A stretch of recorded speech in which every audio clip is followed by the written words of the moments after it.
Hi, I'm Juris and you're watching Cosmo TV.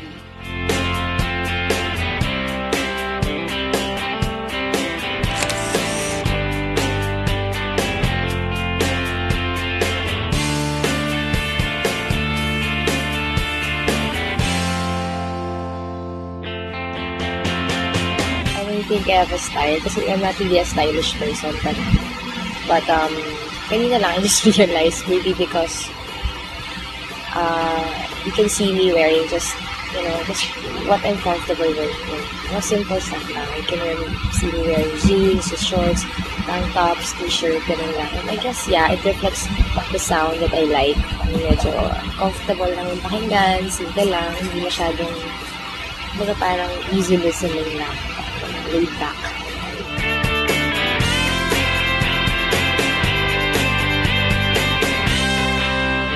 Yeah, minsan, yung tank top, di ba? Like, yung mirror, and then you're wearing syempre something inside. Tapos biglang bababa siya, or gano'n. So, you have to fix it all the time. But, siguro gano'n. Or, wala namang sobrang laking disaster.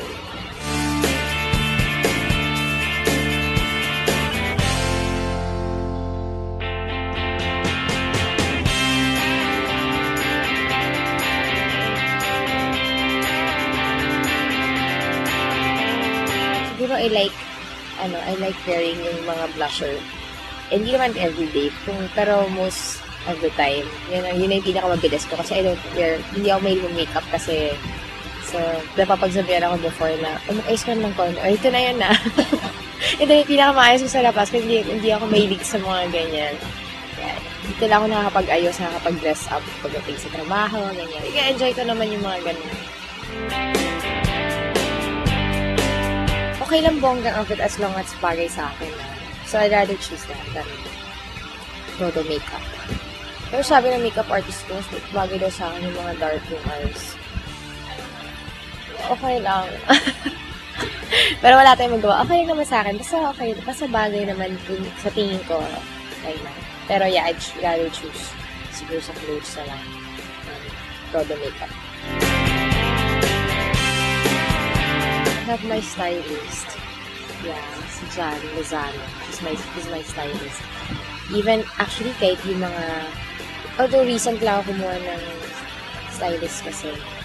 So, and then kasi pag may mga requirements naman or pag gigs lang kasi parang, mas comfortable ako wearing like jeans lang tapos any top, then heels, ganyan. Recent lang yun na since nagkaroon ako ng stylist, he lets me wear mga dress, which I like naman. Yung mga tipo ko lang na dress, parang mga baby doll dress, yung mga gusto ko nasusuot yung mga gano'n. Shoes, tsaka, pero sport siya kahit ano, diba? Actually, gusto ko shoes, bags, tsaka, pwede na rin damit, tamad kasi ako mag-shopping. As in, oo, kaya minsan, nag-shop ako yung tipong minsan mga once, twice a year. Kaya parang tumutodo tuloy. Pero nakakailangan magkasama kasi baka magstay lang ako sa isang lugar. Kasi hamad talaga ako mag-shop. So, I don't miss, I try not to miss going to my, to have a facial every week. Diba? Kasi yun yung lagi nalalagyan ng kulay. So yun na, I see my derma every week. Or wash it, or hindi ka matulog, syempre na hindi ka naglilinis ng mukha. Or, syempre tulog. Tulog talaga.